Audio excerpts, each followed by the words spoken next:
Buenas noches para todos. Les doy la bienvenida al webinar de la Sociedad Colombiana de Trauma de esta noche. Tenemos como invitado al doctor Diego Carvajal, quien nos va a hablar sobre el manejo de la no unión de las fracturas diaficiarias distales del fémur manejadas con clavo intramedular. El doctor Carvajal es actualmente el secretario del capítulo de trauma desde el año pasado. Es ortopedista de la Universidad del Bosque desde el año 1999 y maneja cirugía ósea y de reconstrucción del año 2000. Actualmente trabaja en la Clínica Colombia y en la Clínica de la Sabana, haciendo trauma mayor y reconstrucción. Asimismo, trabaja desde hace 20 años como cirujano especializado en el manejo de complicaciones y reconstrucción de la ARL de Sura. En esta oportunidad vamos a tener un tema que tiene mucha relación con el tema inicial con el que empezamos este ciclo de presentaciones hace ya más de un mes, que iniciamos con la charla del doctor José Eduardo Quintero, quien desde febrero nos habló sobre el manejo de las fracturas del fémur distal en la osteosíntesis con placas. En el día de hoy vamos a hablar de un tema que tiene correlación, pero vamos a limitarnos únicamente al manejo de la no unión de las fracturas del fémur distal tratadas con clavos intramedulares. Le doy la bienvenida al doctor Carvajal. Todas las preguntas que tengan, las inquietudes pueden pasar por el chat y al finalizar la charla vamos a hacer la sesión de preguntas y respuestas. Doctor Carvajal, bienvenido. Hola Amparito, hola a todos. Mil gracias a la sociedad por este espacio para compartir nuestros temas. En esta ocasión, como ya Amparo les dijo, vamos a hacer referencia a la no unión diaficiaria de fracturas de fémur, que bien sea un tema de fracturas no muy severas, sí es un tema de fracturas muy complejas de manejar, aunque su incidencia, gracias a Dios, no es muy alta. Es un reto terrible para todos los que nos toca hacer cirugía de reconstrucción y de reintervención, porque son los pacientes de manejo muy complejo y de unos resultados no muy claros y que requieren muchas veces varias intervenciones para solucionar el problema. Eh, esta pseudoartrosis atrófica de fémur diaficiario con clavos, tenemos que enfocarla primero hacia una parte de revisión de literatura de qué es lo que puede predisponer que esto ocurra. Hice una revisión de literatura de qué hay reportado sobre qué factores de riesgo reales existen. Lo segundo que tenemos que ver en nuestros pacientes es qué falló con ese caso específico, cómo fue su manejo inicial, qué de pronto influyó en que no consolidara. Y por última parte vamos a enfocar en cómo lo trato yo y cómo es un manejo integral para tratar estas no uniones atróficas del fémur y qué manejos han sido demostrados en literatura y en los casos míos que funciona mejor que otros manejos. Entonces, este es el tema de la típica fractura en no unión de un fémur diaficiario con un clavo. Generalmente llegan después de que ha fallado el material de osteosíntesis, bien sean los tornillos de bloqueo o con una fractura a nivel del clavo. Este tema ya cuando llegan así es un tema mucho más complejo que cuando es una no unión atrófica sin falla de la osteosíntesis, pues va a ser más dispendioso el procedimiento. En estadística de las no uniones, tenemos que un 10% de todas las fracturas tratadas por ortopedia se complican. De esas fracturas complicadas, gracias a Dios, solamente un 1% son del fémur diaficiario. Es una incidencia realmente baja en no unión. Generalmente el fémur va a malas uniones, a consolidaciones con acortamientos o a otro tipo de problemas, pero no es lo más común encontrarnos una no unión atrófica en el fémur diaficiario. Se ha visto un incremento en las no uniones diaficiarias con clavos con relación a las placas. Hay reportes de series que nos hablan de hasta un 5% de no uniones diaficiarias.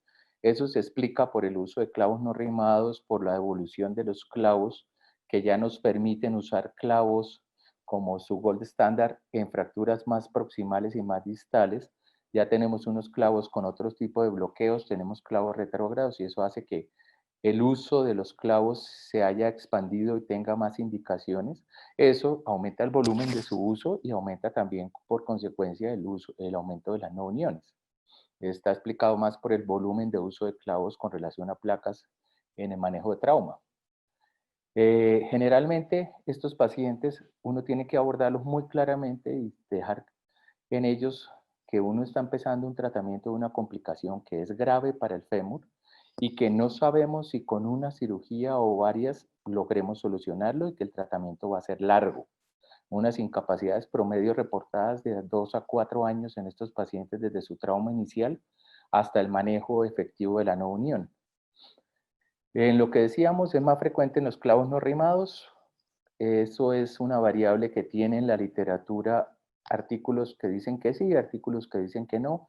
El tema del clavo no rimado como factor predisponente va hacia la movilidad del foco, pero lo que decíamos, muchísimos clavos no rimados consolidan y solamente se ha encontrado que en las no uniones es más común encontrarlas en clavos no rimados que en clavos rimados. Pero si uno hace la relación de cantidad de clavos, no es tan alta, es como el 1%. Los bloqueos, si ocurren más las no uniones atróficas en los pacientes en los que se hizo un bloqueo estático dinámico, tampoco hay relaciones. Hay estudios que dicen que el bloqueo estático no afecta la consolidación porque da una estabilidad mayor en la fase inicial. Lo importante es dinamizarlos a tiempo cuando uno vea que hay un retardo de consolidación o cuando uno considera que se está presentando ya problemas de consolidación para permitir la carga. Y el cambio de clavo o de placa, ¿cuál va mejor? La idea de la que vamos a revisar ahora es que el tratamiento ideal de las uniones atróficas sigue siendo el cambio de clavo por clavo más que cambiarlo por clavo, por una placa. Las placas de soporte son más útiles en las pseudoartrosis hipertróficas o en las normotróficas en las que tenemos una buena vascularización, tenemos una respuesta biológica adecuada y la placa nos va a dar la estabilidad que le falta a la fractura. Entonces esas aumentaciones de clavo con placas están indicadas en los otros tipos de no uniones, pero no en las atróficas. En las atróficas ya tenemos esta pseudoartrosis con pseudoarticulación formada y con mucho tejido fibroso, entonces la placa no va a ser la gran ayuda cuando se hace una aumentación.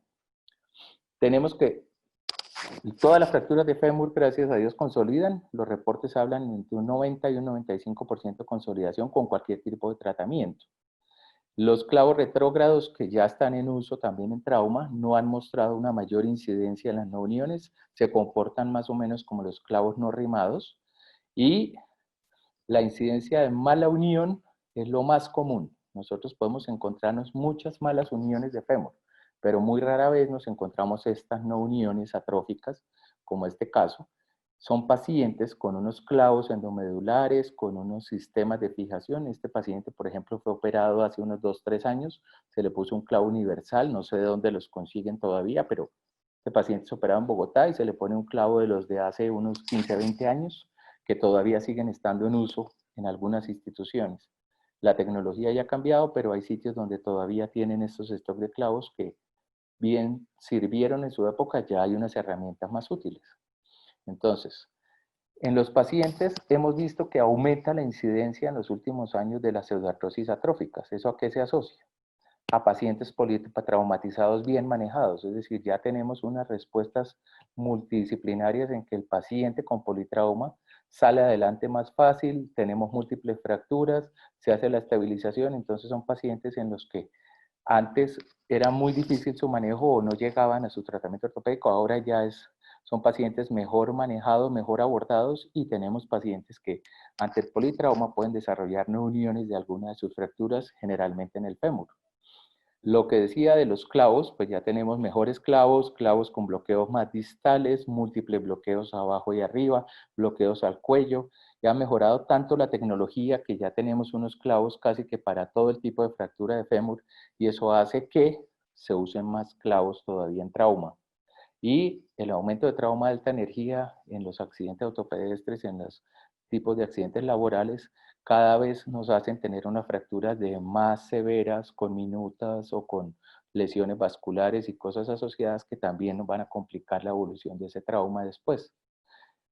El 1 al 5% de las fracturas de fémur con clavos pueden tener retardos o fallas de consolidación y terminar en no uniones. Entonces tenemos que quitarnos esa confianza y esa excesiva confianza en que ponerle un clavo a una fractura, ponerla a apoyar temprano, va a terminar consolidando. Tenemos que Del 1 al 5% no van a consolidar y van a ir a no unión. Y esas son los pacientes graves.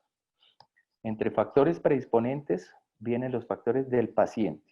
Entre esos, la literatura es muy clara en que el paciente fumador no consolida. Todos los pacientes que tengan fracturas severas, fumador, enfermedades asociadas de base o politraumas o estados nutricionales deficientes van a ser pacientes de alto riesgo en los que hay que estar muy pendientes de cómo va evolucionando esa consolidación para actuar a tiempo y evitar que terminemos en una pseudoartrosis atrófica de estas que ya es más severa. Si hacemos un seguimiento adecuado de esos pacientes con factores de riesgo, vamos a poder evitar la no unión si hacemos las ayudas con dinamizaciones y con injertos en el momento adecuado. Los otros factores son los dependientes de la misma fractura, esas lesiones segmentarias de alta energía o fracturas abiertas que han tenido exposición o contaminación, o pacientes que han estado con fijadores externos por un tiempo prolongado. Son fracturas que van a tener una pérdida de la ventaja biológica y van a tener un componente no adecuado de irrigación, de perfusión, e incluso las primeras fases iniciales del trauma y de la consolidación no se van a dar adecuadamente, lo cual ya indica que son unas fracturas que van a estar en riesgo de no unión y hay que estar en un seguimiento estrecho. ¿Y en qué papel estamos nosotros? Cuando hacemos una mala técnica, cuando el foco nos queda distraído en la reducción inicial y en el clavo, cuando no logramos un seguimiento adecuado, no tenemos unas radiografías a tiempo de seguimiento o iniciamos un apoyo muy temprano de las fracturas como les voy a mostrar ahora, o cuando en la técnica tenemos como este caso un clavo que está pinzando hacia la cortical anterior y produce dolor. Este clavo va a producir dolor que va a limitar el apoyo y va a producir unas fuerzas de compresión que aquí como vemos ni siquiera tiene bloqueos y va a permitir mucha movilidad en el callo. Entonces así tengamos una buena respuesta biológica como este callo, la fractura no logra consolidar porque el efecto mecánico no hace compresión sino distracción y además un dolor anterior en la rodilla, lo que limita que el paciente pueda colaborar en su rehabilitación.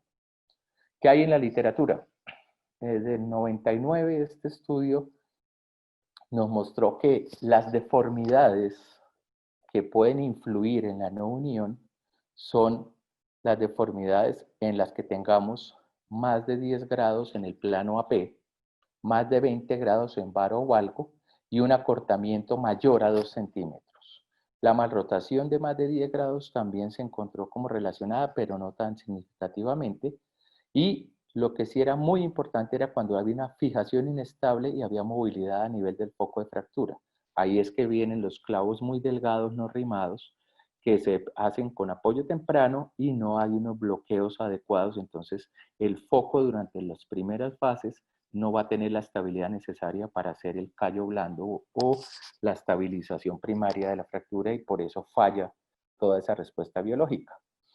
Eso conduce, según Bereniklian, a que esa metaplasia del foco termine siendo una no unión fibrosa por movilidad exagerada sin cargas de compresión, lo que lleva a una no unión atrófica, que es el problema de base.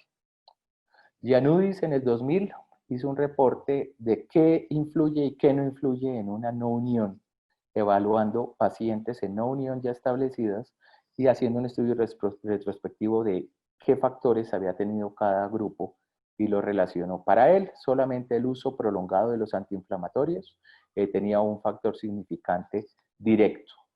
No había ninguna relación con el tipo de clavo que se usara, rimado o no rimado, grueso o delgado, desde que se hiciera una fijación adecuada y un clavo con buena técnica. El tipo de fractura tampoco fue un factor significativo para él, ni la severidad del trauma. Tenemos claro eso porque si no tendríamos muchas más no uniones. Estamos hablando de algo que no es tan frecuente y que solo los que hacemos este tipo de cirugías con direccionamiento de pacientes tenemos volúmenes grandes.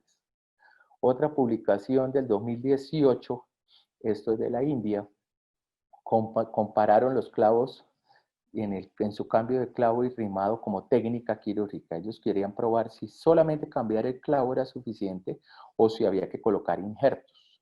Entonces, encontraron como factores reales que ocasionaban la no unión el hecho de que la fijación con clavo era una fijación muy estable, los ortopedistas confiábamos mucho en ella y hacíamos un apoyo temprano. Y ese apoyo temprano en esos pacientes durante las fases iniciales antes de la cuarta, sexta semana era lo que nos dejaba un foco inestable por movilidad y hacía que no se presentara la formación ósea inicial. Entonces, estos estudios van enfocados a que usted debe cuidar y restringir el apoyo, así su reducción sea estable, mientras permite la formación del callo inicial y después, durante la osificación y la maduración del callo, dinamizarlo o permitirle apoyo para colaborarle a la biología y no frenar la respuesta biológica.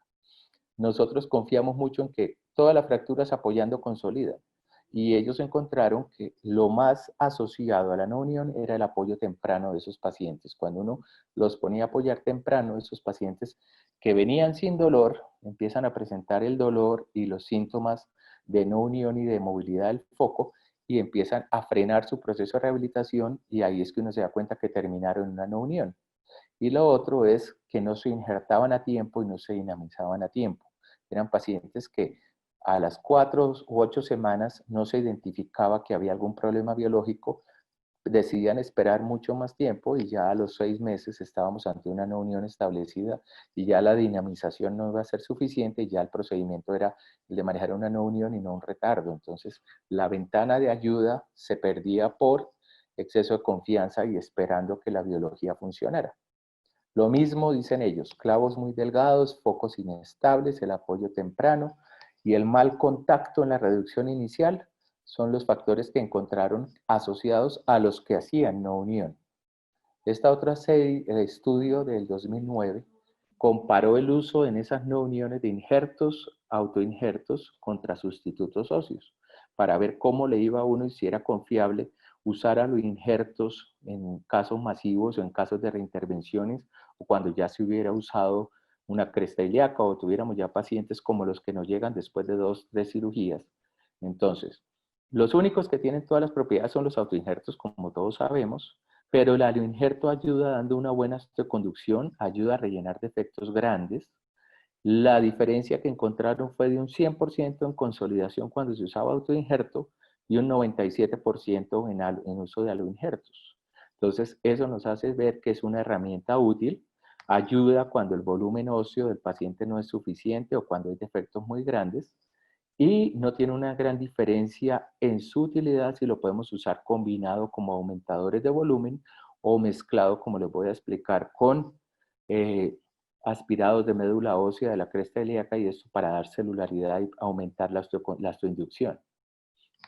En cuanto al tipo de clavo y la técnica, si eso importa o no importa, un estudio publicado desde el 2003 en Japón, la técnica de fijación es importante en cuanto a los bloqueos de los clavos. Es decir, esto les muestro, todos los bloqueos de un clavo deben ser bicorticales. Debemos tener los clavos atravesando las dos corticales en sus bloqueos proximales y distales. Idealmente, si hay conminución para evitar el acortamiento inicial, debemos hacer ambos bloqueos proximales y distales para mantener longitud. Y si es rimado o no rimado, en trauma usamos clavos no rimados, la relación no se encontró importante en trauma agudo. Pero en cuanto a no uniones, sí debe ser un clavo rimado y ahora les explico los tips de cómo rimar esos canales para tratar de lograr mejorar esa no unión fibrosa. Los bloqueos, si se hacen estáticos o dinámicos, lo recomendado por estos estudios es que sea estático en su fase inicial y que usted tenga la opción de dinamizarlo si ve que se está presentando un retardo de consolidación o si ve que su tratamiento de la no unión no va bien. Y debemos valorar todos los factores de riesgo de ese paciente, estado nutricional, evaluar sus proteínas plasmáticas, ver cómo está el paciente en cuanto a enfermedades metabólicas de base, los niveles de vitamina D, todo lo que pueda complicar, incluso si es fumador, que no esté fumando durante el mes anterior a la lesión y antes de la cirugía. Es decir, un paciente que siga fumando, no lo operen de la no unión porque va a generar una nueva no unión. Eso ya está confirmado. Y el clavo no rimado y retrágrado en politrauma es un reto muy duro para las no uniones para nosotros. Entonces tenemos clavos no rimados delgados que se rompen a nivel del foco o incluso proximales o distales y técnicamente Es muy difícil su extracción y lo primero es que hay que lograr extraer todo el material. Y los clavos retrógrados en politrauma, cuando falla y hay una unión como esta, el retiro de esos clavos a nivel articular no es para nada fácil. Y si nuestro colega lo dejó bastante hundido y lo bloqueó bastante, es todavía más difícil. O si el clavo se nos rompe, también es difícil. Entonces, yo creo que clavos rotos que nos lleguen en no unión son pacientes que no han estado en seguimiento adecuado y que cuando se identificó la no unión debió procederse y no esperando a que fallara y se rompiera el clavo a nivel endomedular, que ya eso es difícil. Entonces, ¿qué tenemos que hacer todos nosotros? Hacer una buena fijación inicial, una buena estabilización de la fractura, porque ese primer tiempo es el tiempo en el que biológicamente el hueso nos va a reaccionar mejor a la cicatrización y depende de nosotros que logremos una adecuada reducción, un buen contacto y hagamos un buen seguimiento para que ese 1% o 5% de fracturas complicadas no sea tan alto.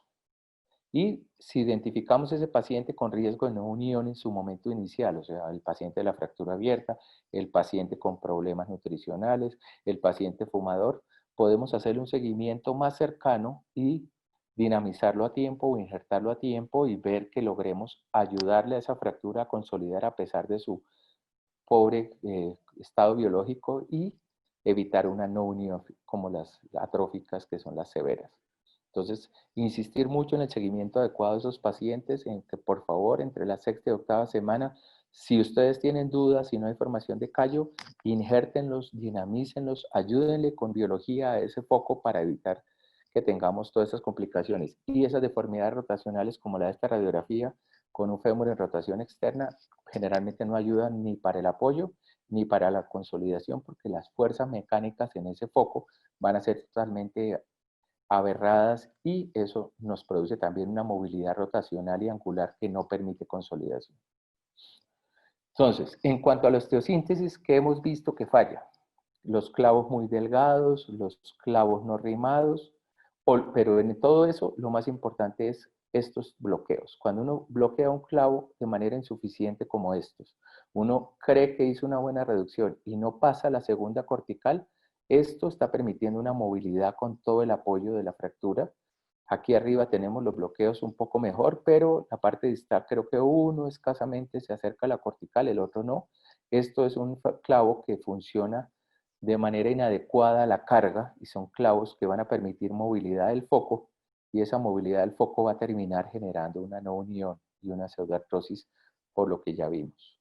Las lesiones severas de tejidos blandos, pacientes con fracturas expuestas, fracturas abiertas que necesitaron fijadores y múltiples lavados, todos esos pacientes hay que estar pendiente de ellos porque ya esa biología cambia. Y el fijador externo prolongado funciona exactamente igual a un clavo en distracción, en cuanto la fractura puede estar alineada, pero no tiene fuerzas de compresión. Entonces, si durante los primeros 15 a 20 días la fractura no se convirtió a su clavo, al clavo o a la placa, tenemos perdida esa fase inicial de consolidación y ya cuando entramos a hacer la estabilización, la parte el foco de fractura va en otro momento biológico y estamos tarde. Entonces, esos pacientes yo creo que son de los que se deben injertar tempranamente al mes o a las 4, 5, a las 6 semanas para poder ayudarle al foco. Tenemos que estar alerta y ver pacientes en los que esté indicado o no esté indicado hacer un manejo con cambio de clavo.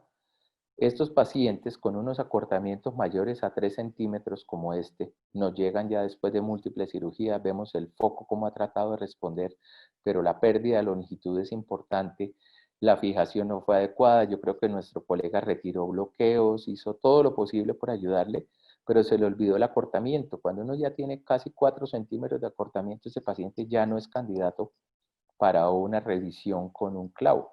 El paciente hay que tratar de mejorar esa longitud y pasarlo inmediatamente a un transporte óseo, mejorar la compresión del foco y a la vez alargarlo. Esto no es un paciente para pensar en que estamos ante una no unión para manejar solo el segmento porque funcionalmente esos 4 centímetros van a ser muy limitantes para el resto de su vida.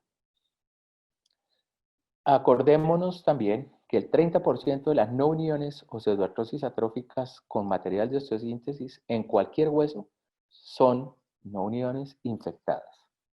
Entonces, Eso quiere decir que de cada 10 no uniones que lleguemos a tratar, podemos encontrar un 30% de infección aguda o subaguda, no identificable, y si nosotros no sospechamos esa infección, no la vamos a buscar, y si hacemos un cambio de clavo o hacemos otro tipo de fijación, vamos a crear un desastre y una panosteomielitis y vamos a seguir en un problema mayor. Entonces, los cultivos, cuando se sospecha infección, después de más de una o dos cirugías previas donde hayan injertado el foco, les aconsejo tomar cultivos previos y si es posible hacerlo en 2 tiempos y esperar los resultados de esos cultivos antes de hacer el manejo definitivo y de injertar esos focos de no unión. Entonces, todas las revisiones que hagamos y pacientes que vayan a tercera, cuarta cirugía, tomemos unos cultivos porque hasta un 30% de ellas van a tener cultivos positivos y hay que darles un manejo antibiótico y un tratamiento en ocasiones diferente o cambiar el plan de manejo si uno encuentra infección. Yo, por ejemplo, siempre tengo un fijador externo en la sala por si en el foco encuentro algo. Ahora sí, lo que yo hago y lo que vamos a hacer. Las no uniones hipertróficas y eutróficas, como les dijimos, la biología está buena, uno puede hacer una ornamentación con una placa, uno puede hacer un cambio de clavo con un rimado, uno puede hacer muchas cosas y ahí vamos a tener un tejido óseo que va a respondernos adecuadamente. ¿Por qué escogí esta no unión atrófica? Porque esto sí es un reto severo, es un tejido fibroso, es un foco que es una pseudoartrosis establecida, generalmente el hueso en esos primeros centímetros alrededor de la fractura es un hueso avascular, esclerótico, muy pocas veces es tejido vital y vamos a requerir cirugías múltiples. Entonces, en cuanto al manejo de estos focos atróficos, tenemos que tener claro que el foco no es vital, que hay un tejido fibroso, que no hay una respuesta biológica y que vamos a tratar de hacer llegar ese tejido biológicamente activo al foco y que nos encontramos muchas veces con un canal endomedular cerrado por la pseudoartrosis. Entonces, ¿qué vamos a estudiar en cada paciente que veamos con una pseudoartrosis? Primero, ¿qué clavo tenía? ¿Qué diámetro de clavo usaron? ¿De qué casa ortopédica? ¿Cómo fue la fijación inicial? ¿Cómo están los tejidos blandos? ¿Cómo vemos ese foco en cuanto a si hay contacto o no hay contacto? Y lo más importante es medir esas extremidades, porque generalmente son pacientes con traumas de alta energía, son pacientes jóvenes en edad productiva. Acortamientos mayores a 2 centímetros en la vida laboral funcional de una persona no van bien. Una plantilla de 2 centímetros no es funcional. Un paciente con 3 centímetros o 4 de acortamiento es un paciente que no va a estar satisfecho nunca con su cirugía, así la fractura consolide. Y tenemos que ver si tenemos o no material roto. La idea es retirar todo el material de la primera fijación, hasta los tornillos rotos si es posible. Hay instrumental para tornillos rotos, hay varias técnicas. Y ver el estado de tejidos blandos para ver nuestro aporte vascular, cómo está, nuestro cubrimiento y los factores asociados. Yo les mido a todos vitamina D, proteínas plasmáticas. A los fumadores, si no dejan de fumar, no se les debe operar y ellos lo saben. Y tengo unos cultivos negativos del foco. Así yo tenga un foco que visiblemente no tiene infección, yo le tomo los cultivos, hago todo el proceso arrimado y todo y espero cultivos. Si me salen positivos y yo he hecho bien esa tarea, les doy antibiótico y espero la consolidación. Nuestra mejor amiga en estas no uniones atróficas es esta, son las fresas de los rímers. El rimado es clave para poder revitalizar el foco. Entonces, como estamos ante unos procedimientos múltiples, hay que retirar todo el material, resecar los focos de no unión y recanalizar ese fémur. Lo recomendado en la literatura y lo que yo hago es que se rime por lo menos 2 milímetros o 3 por encima del clavo que tenía. Eso implica aumentar el diámetro del istmo, hay que ser muy cuidadosos, usar unas fresas a baja velocidad con buena punta y hacerlo cuidadosamente bajo intensificador para no ocasionar fracturas a nivel de lo que no queremos.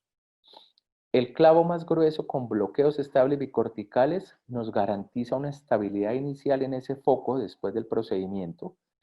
Debemos recuperar la longitud de la extremidad, es decir, yo tengo un acortamiento de 2 centímetros por una reducción no adecuada, logro mejorar eso en 1 centímetro, así hago una distracción del foco y un buen alineamiento, no me preocupo yo por ese centímetro de más que estoy dándole a la no unión, por lo que yo les hago adicional. Entonces yo busco recuperar la longitud lo más posible. Después de eso, hago una decorticación del foco cuando ya tengo el clavo bloqueado. Yo pongo el clavo, lo estabilizo proximal y distal, recupero la longitud que pueda. Acuérdense que en una no unión ya no tenemos los problemas de estabilidad de la fractura porque ya hay un tejido fibroso, ya el foco de fractura no es móvil, ya es mucho más fácil hacerlo en una mesa convencional inclusive, o con un distractor si ustedes quieren buscar más longitud. Y esta decorticación del foco como tal, con los injertos, es lo que nos ayuda a mejorar la continuidad de las mismas lesiones. Ahora sí, entrando a casos específicos para que veamos cómo se los abordé y cómo estaban. Ahí vemos varios tipos de lesiones.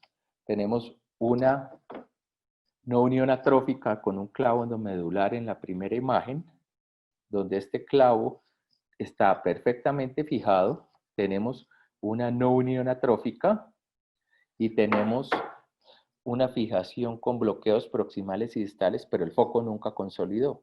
Vemos un clavo de buen diámetro, entonces algo falló, pero no fue el clavo. O este otro caso en el que vemos que se retiran bloqueos, se dinamiza, se injerta, hay un acortamiento y no hay consolidación.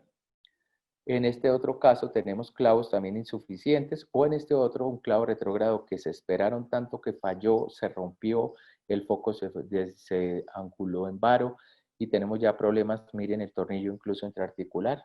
Todos estos son los retos que van a llegar en esas no uniones. Entonces, al revisar qué clavo tiene y qué técnicas se usaron, yo puedo hacer un planeamiento porque debo, si tiene un clavo de entrada trocantérica o un clavo de entrada por fosita de piriforme o un clavo retrógrado, yo puedo usar un clavo por la misma vía o cambiar de vía, depende cómo están.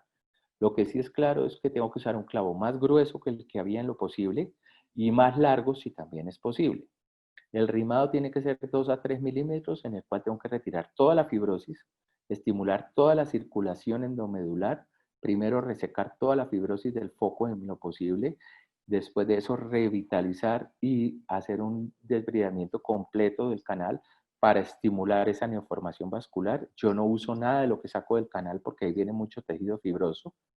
Después de la fijación, siempre hago una reducción abierta del foco. Yo entro por la parte lateral al fémur, busco el foco después de tener estable la fractura y en la longitud que quiero, y con cincel y martillo hago una corticotomía radiada de todo el foco de fractura, de toda la no unión donde veo el hueso vascular, y literalmente le hago una escarectomía a ese hueso, incluso a veces más profundo, y genero fracturas de ese foco de no unión a nivel transverso, después de que esté fijado y que tengamos suficientes bloqueos.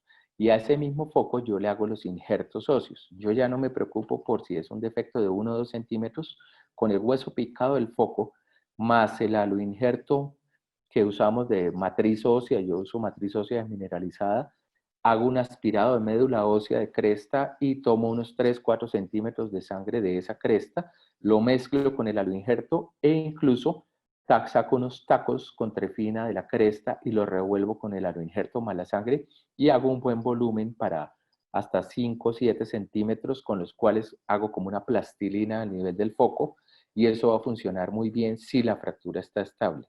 Eso es lo que es importante. Aquí les muestro unos casos. El primer caso, un paciente de 25 años, una fractura de fémur por un accidente de tránsito el 1 de junio del año 2016.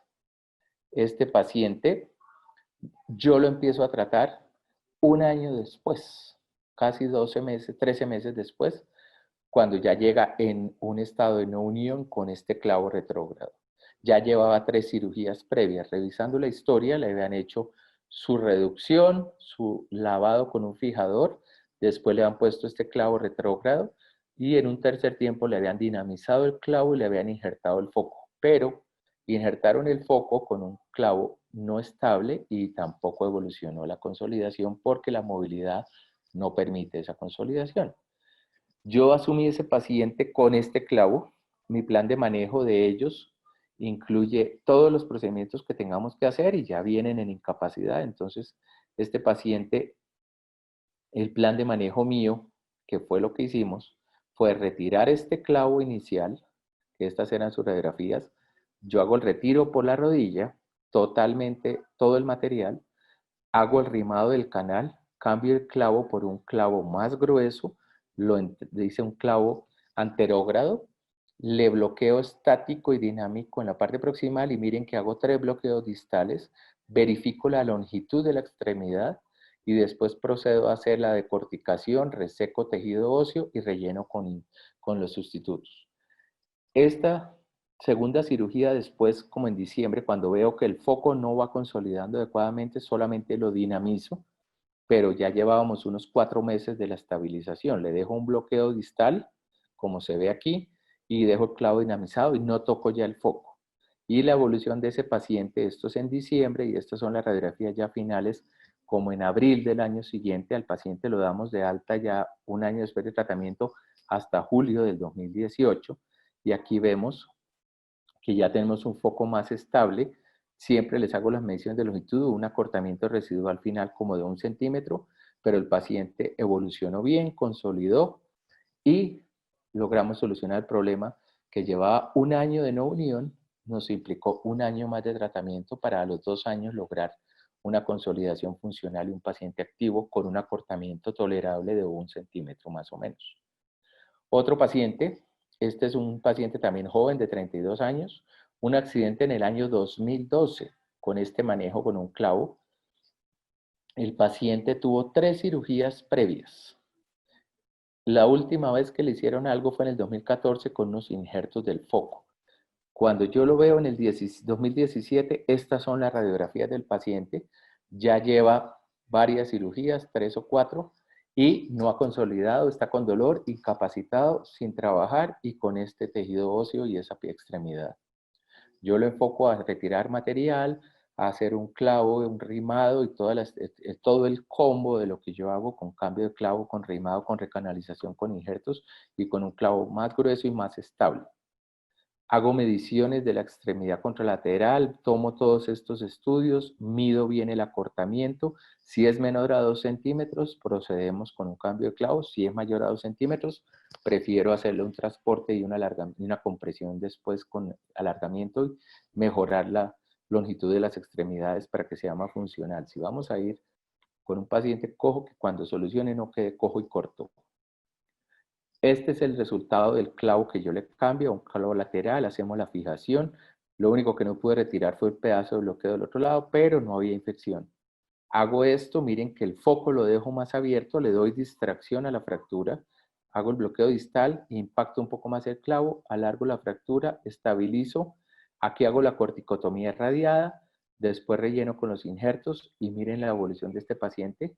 Es importante tener claro esto. Esta respuesta biológica del hueso de una no unión es mucho más lenta que la de una fractura.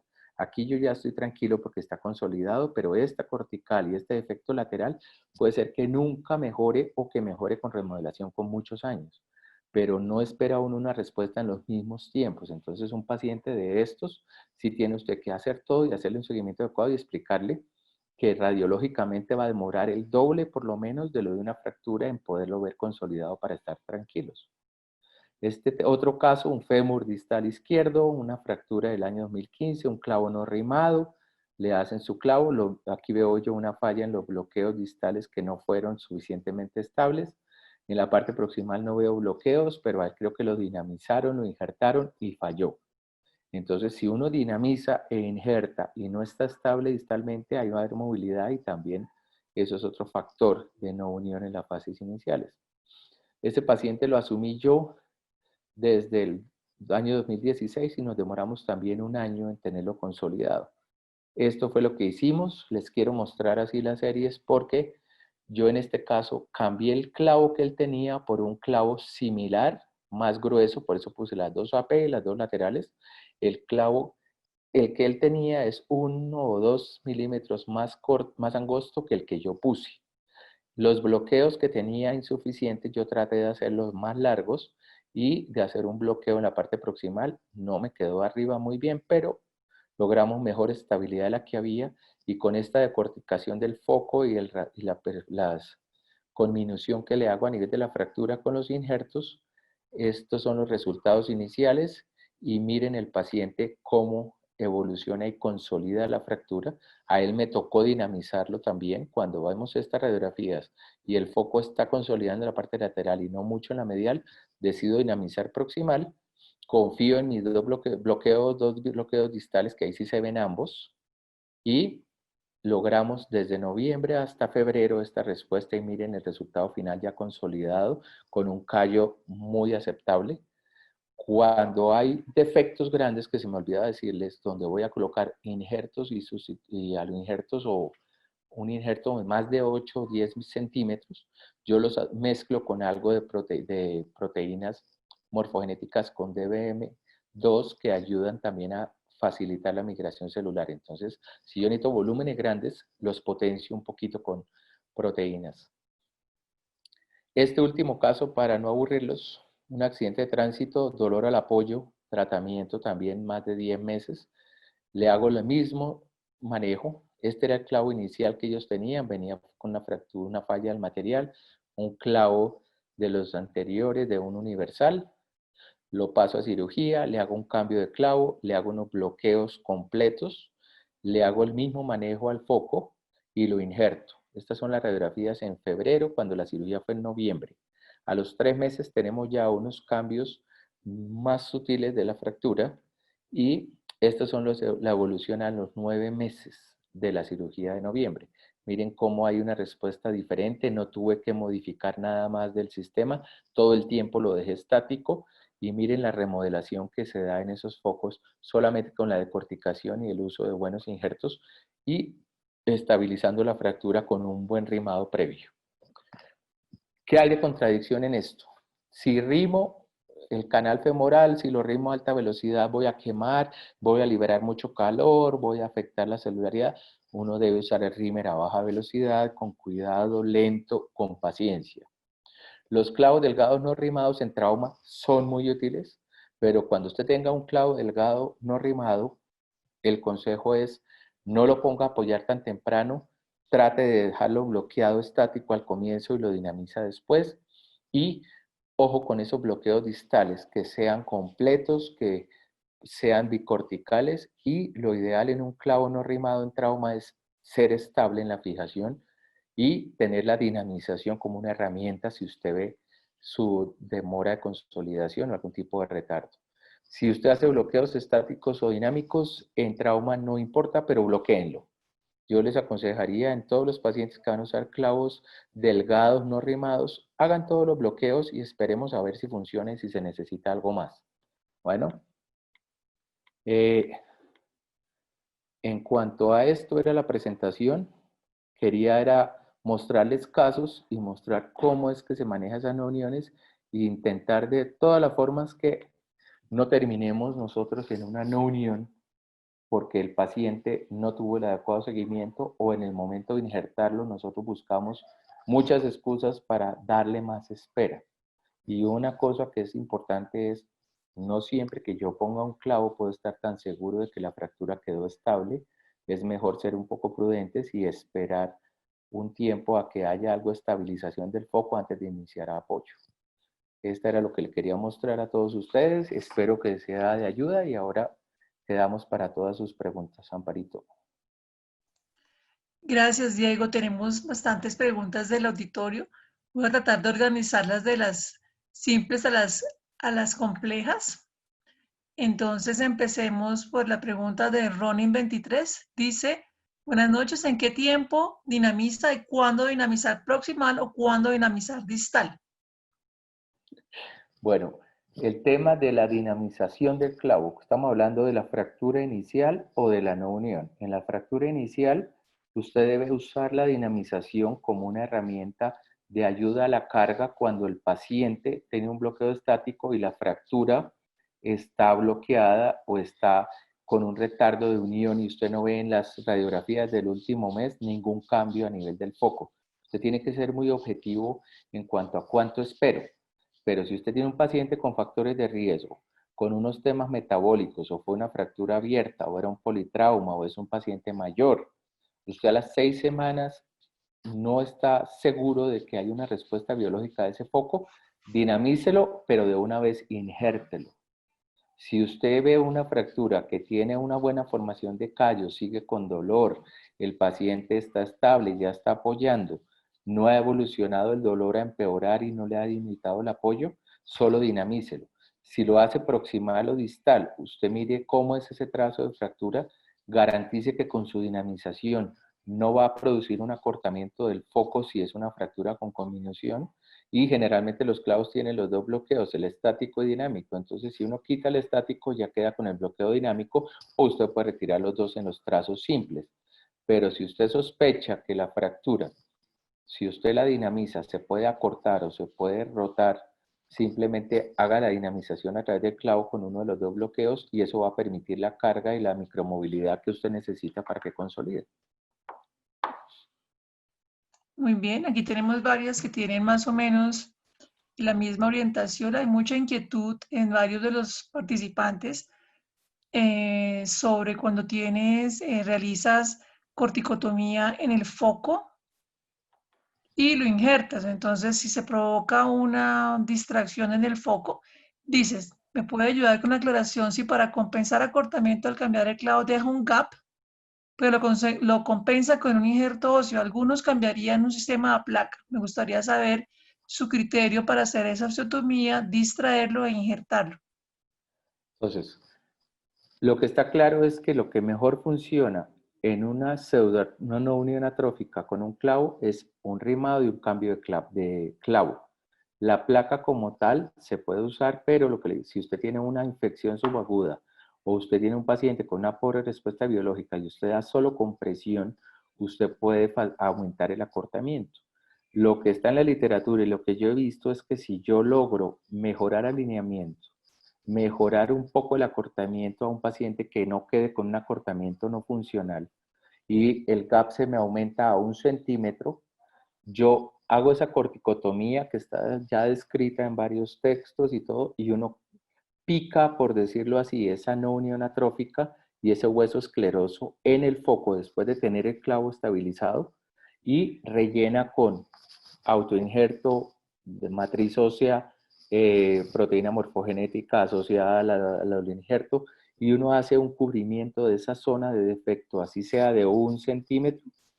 Y si usted tiene el clavo bloqueado, durante las primeras 4 a 6 semanas va a haber migración celular y va a haber formación ósea, y van a generarse callos hipertróficos como los que vieron en la radiografía finales, que van a permitir que usted no esté tan pendiente del contacto en la fractura como sí de la estabilización inicial. Entonces, si uno logra mejorar 1 centímetro en longitud y rellena eso, no se preocupen que eso va a las 12 semanas a empezar a formar hueso, porque usted logró mejorar la vascularidad endomedular, usted logró retirar todo el tejido fibroso y usted está aportando osteoconducción y la proteína morfogenética si es necesaria para osteoinducción y migración celular, y esas fracturas, si son estables, sin movimiento, van a consolidar en menos de 6 meses, como lo que les mostré en el último caso. Entonces, sí, no se preocupen, uno hace la distracción, uno alinea un poco, vuelve un paciente de 2,5 centímetros a 1,5 centímetros de diferencia de longitud, corrige la malrotación, y ese defecto que usted deja en el foco, generando esa fractura del foco diatrogénica, por decirlo así, ese picado del foco, si usted lo mezcla bien, va a tener respuesta biológica, y hay herramientas actuales para hacer osteoinducción en esos focos, y generalmente si el paciente no tiene grandes problemas metabólicos, puede evolucionar muy bien. Si usted tiene dudas en cuanto a la vitalidad del hueso y de la actividad del paciente, no haga eso, sino reseque el foco y hágale un transporte de 3 centímetros y funciona mejor. En esos pacientes la placa va a generar por lo menos 1 centímetro más de acortamiento. Entonces, pacientes con 2-3 centímetros de acortamiento, la placa yo no la quisiera usar porque ese acortamiento de 4 no es funcional. Muchas gracias, Diego. Aquí tenemos varias preguntas de biomecánica. Voy a tratar de resumirlas de varios de los participantes. ¿Cuál material prefiere para los clavos? ¿Titanio o acero? Dependiendo de la rigidez o la elasticidad, para favorecer o no la no unión. Pues yo uso los clavos de titanio de diámetros mayores. Tristemente creo que los diámetros de 12, 13 que tenemos aquí disponibles en Colombia, casi todos son en titanio, en aleaciones, no en acero, pero usted puede usar cualquiera de los dos. Usted va a tener una estabilidad necesaria solo con los bloqueos. En estos casos, yo insisto, no es el clavo el que va a dar la estabilidad, es el que usted ponga un clavo de buen diámetro, que ocupe bien el canal endomedular, que haga una compresión adecuada de las paredes, y usted logra hacer un bloqueo suficiente, tanto proximal como distal, porque lo que sí está reportado en los últimos 5 años en literatura es que si uno tiene una no unión atrófica y uno quiere mejorarla, no es solo mejorar el aporte vascular, sino mejorar la estabilidad de ese foco para que la poca respuesta biológica logre migrar. Si usted en la fase inicial tiene movimiento de ese foco, no va a haber migración celular, no va a lograr hacer unos puentes ni una cura de la osteoartrosis. Entonces, esos focos de fracturas en las fases iniciales, las primeras 6-8 semanas después de la cirugía de no unión, deben fijarse estables y rígidos. Es decir, los bloqueos que yo hago en esos clavos y con los que me he ido bien son bloqueos estáticos, por lo menos hasta el tercer mes. Y si vieron en alguno de esos clavos, yo durante todos los 6 meses no hago cambio de clavos, ni hago dinamización de ellos.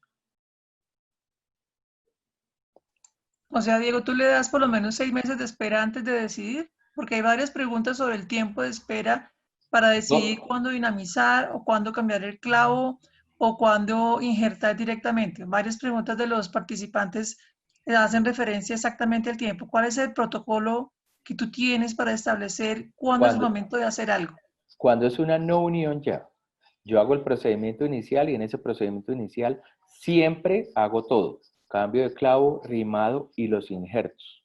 ¿Por qué? Porque los injertos en ese primer tiempo nos van a ayudar con un clavo estable a que yo haga en un solo procedimiento todo lo que se necesita para mejorar ese ambiente biológico y de pronto con eso me evito más cirugías con más riesgo de infección. Entonces yo a esos pacientes en el mismo tiempo le hago todo. Retiro, rimado, clavo más grueso, clavo estable, decorticación del foco e injertos del foco. Eso lo hago ahí mismo. Si yo veo que después de ese procedimiento inicial la respuesta biológica es lenta, pues es obvio que es una no unión, no voy a tener los mismos tiempos biológicos de un trauma agudo, de una fractura cerrada de 6 semanas. Yo me espero generalmente hasta las 12 semanas, 3 meses, y si no veo ahí respuesta biológica, ahí lo dinamizo. Solamente dinamización. Y si ya a los 6 meses de ese procedimiento inicial, o sea, 3 meses después de la dinamización, no veo consolidación, hago unos nuevos injertos de ese foco de fractura. Pero hasta ahora, lo que le digo, me ha ido más o menos bien y no he tenido sino que hacer dinamización e injertos en unos menos del 30% de los pacientes después de que empecé a hacer la corticotomía del foco. Eso ayudó de alguna forma a que haya más irrigación, pues yo genero unas fracturas nuevas en ese foco de fractura. Son unas lesiones muy controladas con un cincel delgado fino y con unos cortes transversos verticales que permiten es como un nuevo ambiente de trauma para una migración celular y para una mejor respuesta del huésped. Y sí he visto que esos pacientes a los que se le hace la decorticación forman un mejor callo que los pacientes en los que solo hacía el rimado y la resección de la fibrosis, donde todo el tiempo queda alguna zona de esclerosis que no consolida.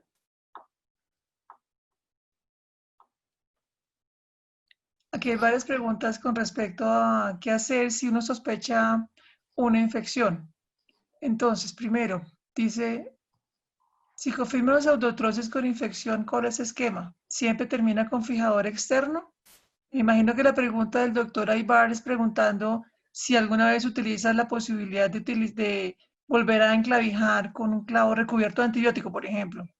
Pues ahí va el tema. Si yo tengo una fractura, una no unión sin acortamiento, yo le hago el manejo con un limado, lavado, un clavo con antibiótico y puedo tratar de manejarlo como una infección endomedular y una osteomelitis simple de ese hueso. Si yo tengo un acortamiento mayor a 2-3 centímetros y ya tengo una infección, pues yo ya tengo más motivos para pensar en que el fijador externo y el transporte no vaya a funcionar mejor porque usted debe resecar ese foco de la infección y usted va a tener un defecto siempre un poco mayor. Entonces, solamente en los casos en que el acortamiento sea tolerable, menor a 2 centímetros, yo puedo pensar en el clavo, hacer el rimado, y hacer el manejo local y los clavos con antibióticos y el manejo de osteomelitis, y después puedo poner cualquier material. Pero lo que decía, una no unión atrófica no infectada es totalmente diferente a una osteomelitis con una no unión en la que uno tiene que ser más agresivo y no pensar solo en la consolidación de la fractura, sino en el tratamiento previo de la infección. Usted generalmente en una no unión infectada sacrifica hueso a nivel del foco, hace el rimado y el acortamiento aumenta. Sí, porque tenemos varias inquietudes con respecto a lo mismo, ¿no? ¿Qué hacer en las no uniones atróficas infectadas con Pues, clavo intramedular? Creo que quedó bastante claro que depende si necesita hacer una reconstrucción por el acortamiento o una corrección de alguna otra deformidad. exacto. Tenemos otras preguntas sobre las fijaciones con clavos intramedulares en no unión de fracturas que tienden a ser más al extremo distal. Entonces, el doctor Sosa pregunta si la utilización de los tornillos Poller, que disminuye el campaneo del extremo distal, realmente disminuye la probabilidad de pseudoartrosis y qué tanto mejora la estabilidad en la reducción utilizarlos siempre. Hay varias inquietudes en los participantes sobre la utilización o cómo mejorar la fijación si la fractura es más distal. Bueno, si uno usa un clavo en fémur distal, tercio distal del fémur hacia la metáfisis, de los que ya se pueden usar, acuérdense que el tornillo Poller se usa durante la introducción del clavo. El tornillo no va a ser estabilizador del clavo. Usted mete su clavo, ve, mira su posición, está conforme con el centramiento, con la corrección, y usted hace los bloqueos. Todos esos clavos tienen bloqueos transversos y oblicuos y bien distales. Generalmente ya vienen con por lo menos cuatro bloqueos distales. Entonces, usted usa el tornillo Poller para la introducción del clavo y la reducción inicial, pero usted va a depender de su estabilización con los bloqueos distales y proximales para tener un foco estable. Mi consejo, cuando es una fractura metafisiaria proximal o distal, bloqueen lo suficiente para que ustedes tengan el clavo lo suficientemente estable durante esas primeras 6 semanas para que no haya movilidad del foco. Si ustedes tienen defectos metafisiarios, hacen el clavo bloqueado, pero a la sexta, octava semana injerten ese foco para ayudarles si era una fractura de alta energía o una fractura con conminución o una fractura abierta. Pero ustedes van a tener la estabilidad del clavo es con los bloqueos distales. Lo que falla no es el clavo cuando se pone, es el no pasar bicorticalmente los bloqueos y no hacer una estabilización multidireccional en esos clavos nuevos con por lo menos 2 o 3 direcciones diferentes de bloqueos, lo que sí da la estabilidad. Y asociado a eso, lo que les mostré, no piensen que por haber puesto un clavo y tener 3 bloqueos distales, el paciente debe apoyar tempranamente. Deben hacer un apoyo de descarga durante el primer mes, pero lo que dice la literatura en los últimos 5 años es que si uno pone la fractura con clavo a apoyar tempranamente, uno va a ocasionar ese micromovimiento en la fase inicial que puede ser un predisponente para la no unión. Vuelvo y le repito, estamos hablando del 1% de los fémures. El otro 99%, apoyen temprano, apoyen tarde, bloqueenlos bien, bloqueenlos mal, van a pegar. Entonces, no hay una receta para la no unión. No ocurre en todas las fracturas. Fracturas bien operadas, mal operadas, cortas, anguladas, rotadas, todas pegan. Estamos hablando en este caso desde el paciente que llegó en la no unión ya atrófica, cómo lo vamos a enfocar a ese tipo de paciente para que consolide. Yo creo que en estos 15 años yo opero en promedio 5 a 8 pacientes anuales de no unión de fémur atrófica con clavos. En los últimos 7 años siempre les hago casi que el mismo protocolo y nos ha ido bien. Pero yo cambio clavo por clavo. Las placas sonda y cosas que veo ahí se pueden usar en casos de placas previas o de no uniones con respuesta vascular, es decir, pacientes con pseudoartrosis hipertróficas o normotróficas donde no tenga una pseudoartrosis establecida y no tengamos un tejido fibroso y no tengamos una pseudoarticulación donde ese tejido ya no funciona como hueso. Pero yo pienso que si usted quiere cambiarle una placa, usted tiene que solamente evaluar el acortamiento en el que le llega su no unión y que no vamos a tener más de 3 centímetros de acortamiento o 2,5 centímetros, que ya son un problema funcional de por vida para ese paciente. Muchas gracias. Tenemos aquí algunas preguntas específicas sobre cómo descartar infección. El doctor Severini pregunta si el 30% de los pacientes tenemos sospecha que tenga una infección, ¿por qué no hacerle biopsia y cultivo a todos los pacientes que tengan una no unión de las fracturas del fémur? Pues, Carlitos, yo estoy totalmente de acuerdo. El tema es que yo cuando veo las no uniones, a todas les hago gramo y cultivo y en ocasiones hago el manejo de la no unión, hago el rimado, hago todo y el reporte me salió positivo en el cultivo, pero lo tengo con antibiótico, estoy en los primeros 3 días, como les hago injertos masivos y hago un buen rimado y hago una buena decorticación, yo ya he hecho un manejo más o menos adecuado de ese foco. Generalmente no he tenido secreción, no me han hecho fístulas y han consolidado. A veces después le retiro el clavo y hago un nuevo rimado y ya no hay infección, pero las infecciones severas, todas nos hacen absceso y fistulizan y ellas avisan. Las que se presentan en las no uniones son infecciones subagudas con gérmenes no tan claros, donde usted si hizo un rimado adecuado de esos 2-3 milímetros, hizo una escarificación del foco y vio que el tejido no está tan lesionado, no encontró secreción, con el manejo antibiótico que usted le puede complementar después y mejorando la estabilidad, el hueso se defiende y controla esa infección si usted logra rimar y sacar todo ese biofilm y exponer ese foco. Pero yo creo que si tenemos un 30% de no uniones que son infectadas, toda no unión debe estar uno por protocolo haciéndolo por lo menos un gramo de cultivo para estar tranquilo o estar seguro que no está poniendo injertos y facilitando una infección más severa después de ese paciente. Hay varias preguntas sobre la utilización de placas para la corrección. Una es la utilización de placas cuando tenemos un problema rotacional, cuándo poner una placa antirrotacional.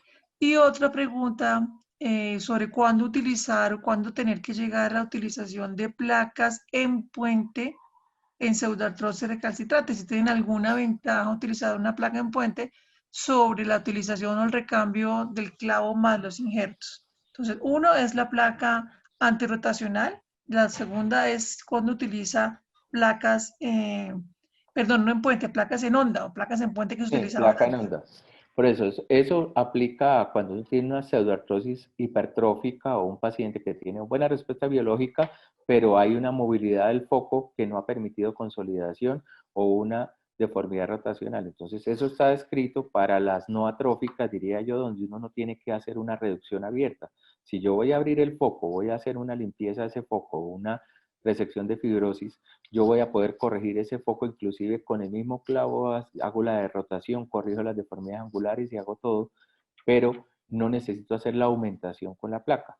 Si yo tengo un foco que no es atrófico, que tiene una buena parte biológica, yo trato de no tocar ese foco y puedo poner una placa puenteada, una placa en onda, hacer algún tipo de corrección o retirar simplemente los bloqueos distales, corregir la malrotación, deslizar la placa y hacer una aumentación. Pero esos son huesos donde yo sé que tengo una respuesta biológica adecuada y que la fractura me va a responder muy bien con estabilización, que es lo que le hace falta, y va a terminar consolidando. Pero yo la veo como un complemento a las que no son atróficas. Las atróficas hay que abordarlas como un foco no vital en el que hay que tratar de revitalizar ese foco de con todo lo que haya posible para usar. Muy bien, tenemos algunas preguntas sobre el proceso de recambio, dos específicas. ¿Cuál es la justificación para cambiar a un clavo de mayor diámetro si tenemos un problema biomecánico producido básicamente por un bloqueo inadecuado? ¿Por qué cambiar todo y por qué no solamente hacer el cambio de los bloqueos? Esa es una de las preguntas. La otra pregunta es ¿cuándo solamente cambiar el clavo? Sin necesidad de hacer ningún tipo de injerto ni de realizar otro procedimiento. O sea, solamente hacer recambio. Una, ¿por qué cambiarlo si solamente tenemos un problema en los bloqueos? Y segundo, ¿cuándo solamente hacer bloqueos sin necesidad de hacer ningún otro tipo de procedimiento tipo injertos? Bueno, a ver, si yo ya tengo una no unión atrófica, yo tengo un foco con fibroblastos, con una pseudoarticulación, con un canal de pronto escleroso. Si tengo un clavo ocupando, lo tengo es un tejido fibroso en esa no unión bastante fuerte. Tengo un canal endomedular a nivel de la no unión con un tejido fibroso alrededor del clavo, que todos lo hemos visto. Si yo no cambio el clavo, es decir, por lo menos lo retiro y hago un rimado, no estaría resecando todo ese tejido fibroso de la no unión y no estaría permitiendo dar un espacio vital para formación de hueso. Entonces yo tengo que rimar ese canal. Lo que está escrito que funciona es aumentar el diámetro del clavo porque yo tengo que hacer un rimado por lo menos 2-3 milímetros más de mayor diámetro al clavo que el paciente tenía puesto. Entonces yo hago un rimado de un clavo de 9 que le hayan puesto de los no rimados, por lo menos a 11 o a 12, y es ideal un clavo, por lo menos, perdón, de 11 o 12 milímetros para hacer una compresión endomedular del canal proximal y distal que nos permita dar una mayor estabilidad. El principio del cambio de clavo a uno de mayor diámetro es permitir una mayor ocupación del canal con el sistema de fijación que nos dé más estabilidad a la fractura para permitir menos movilidad de esa no unión en la que estamos trabajando. El rimado 2 a 3 milímetros es lo mínimo que se necesita para confirmar que uno retira tanto el tejido fibroso como que llega al hueso del paciente y que hace una escarificación endomedular que permita la estimulación para la neoformación vascular del foco, que es lo que se necesita para que la atrofia tenga aporte de celularidad y de factores de osteogénesis. Entonces, si yo no hago un rimado del canal, no estoy ayudándole biológicamente al foco. Si yo solamente cambio los bloqueos en una no unión fibrosa, yo puedo lograr una mayor estabilidad del mismo clavo, pero tengo la misma fibrosis, tengo la misma atrofia, tengo la misma esclerosis vascular y tengo el mismo ambiente no adecuado para consolidación, y eso no nos va a generar una consolidación, sino un clavo que va a durar un poco más y se va a romper después. Entonces, si uno va a tratar una pseudoartrosis atrófica, trátela completa, porque son pacientes que ya llevan mucho tiempo incapacitados, mucho tiempo con dolor, tienen mucha atrofia. Generalmente son pacientes que no van evolucionando bien y que si usted no les hace un tratamiento completo, usted va a ser uno más de los que no logró solucionar el problema. Sí, yo creo que lo más importante para toda la audiencia es identificar todos los posibles factores que estén determinando el camino hacia la no unión atrófica en nuestro paciente. Entonces, si el problema es la longitud del clavo o el tamaño del clavo o los bloqueos ineficientes o el aporte biológico pobre, probablemente cuando uno ya tiene una no unión instaurada, como es el caso de los casos que presentó el doctor Carvajal, tiene que entrar a corregir todos los factores que se puedan en la primera cirugía para tratar de ganar, porque recordemos que esos pacientes todos tienen 4, 5, 6, 7, 8 cirugías, 3, 4, 5 años de espera para solucionar su problema, entonces probablemente haya que entrar con todas las armas. Muchas de las preguntas del auditorio hacen referencia a por qué no ir por pasos, por qué de una cambiar el clavo, por qué de una injertar, por qué solamente cambiar el clavo no es suficiente, por qué solamente injertar no es suficiente. Entonces probablemente para esas respuestas a esas inquietudes haya que identificar todos los factores que tiene el paciente en particular, cuántas cirugías ha tenido, cuál es la posibilidad de infección, para tratar de atacarlas todas desde el principio. Y es más, Tenemos otras Amparito, preguntas. esos pacientes ya se les ha hecho eso, esos pacientes ya los han dinamizado, ya les han injertado, ya les han tratado de hacer por etapas todo, y eso fue lo que vino desde su fractura inicial hasta que ya llega a la no unión atrófica establecida. Entonces, lo que les mostraba yo, ninguno de esos pacientes que les mostré hoy vino de su primera cirugía al manejo de la no unión. Todos ya estaban dinamizados, todos ya tenían por lo menos un tiempo de injertos y ya venían con 3 y 4 cirugías. Entonces, ¿cuál es el problema? Que si se infecta en nuestra revisión de la no unión, la infección fue en nuestra cirugía. No es por acumular 3, 4, 5 cirugías previas. Entonces, si usted no tiene infección, haga todo lo que está reportado y que está disponible para usar en ese paciente para que su cirugía, en lo posible, sí sea la última y logre consolidar ese paciente. Entonces, esos pacientes ya venían dinamizados, esos pacientes ya venían con injertos previos, pero esos pacientes todos venían con una inestabilidad del foco, que fue lo que hizo que no consolidara esa fractura. Muy bien, tenemos algunas inquietudes sobre la utilización de la fijación externa para el manejo de este tipo de no uniones. Tenemos una pregunta sobre cuándo tenemos indicado hacer un transporte asociado a un clavo endomedular, y la otra pregunta, ¿qué opina del uso del tutor externo sobre el clavo, haciendo decorticación de Judet, compresión y distracción, pero con el fijador externo sin volver a alterar la circulación endóstica con un rimado nuevo? O sea, ¿cuándo hacer un transporte sobre el clavo o cuándo hacerle gimnasia? Es lo que entiendo en la pregunta, gimnasia ósea al foco sin cambiar el clavo, solamente utilizando fijador externo. En pseudoartrosis atrófica no existe. Si usted tiene un foco de no unión atrófica, usted debe resecar la no unión atrófica para que funcione. Lo que funciona ahí es, si usted tiene una longitud adecuada o usted tiene un acortamiento de 3 centímetros y el clavo da, usted quita los bloqueos, hace la resección de la no unión, recupera la longitud, monta el fijador un riel y hace el transporte sobre el clavo para recuperar la longitud y el espacio y le da compresión distal.